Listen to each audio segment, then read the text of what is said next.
What if the greatest ocean discoveries were not made by modern explorers, but by mariners who lived thousands of years before us? Today's story begins with an ancient map discovered inside a decayed wooden chest, a map so detailed and so strange that it challenges the historical record as we know it. The shock was not its age, but its accuracy. Trade routes we believed originated in the Middle Ages were clearly marked. Small islands that have long since sunk beneath rising seas were drawn with near-perfect precision. This raised one question immediately: who created this map, and what kind of knowledge did they possess? Some researchers suggest that the map may belong to a forgotten civilization.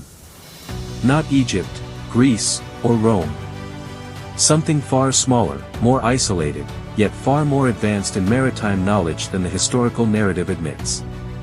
Cultural markings on the map hint at a group living somewhere between Asia and the Pacific, people who understood the sea far better than their era should have allowed. Who were they? Why did they vanish? And why did their knowledge not survive?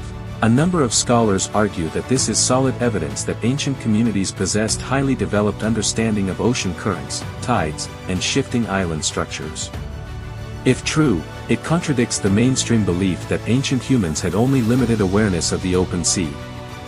The depth contours on the map are the most controversial feature.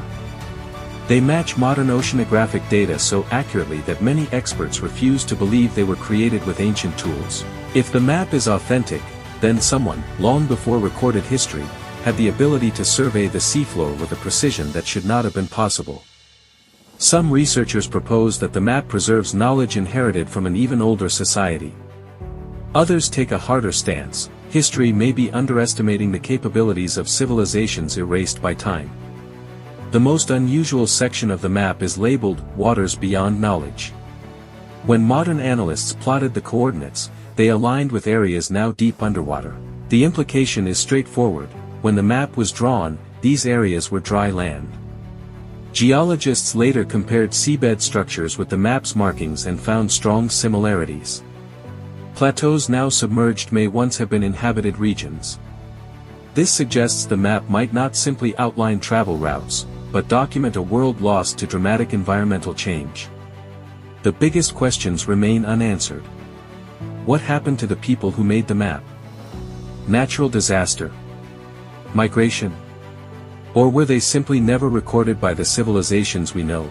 What is certain is this: the map forces us to reconsider assumptions about the past. Waters we call uncharted today may have been familiar territory to people who lived long before history began writing itself.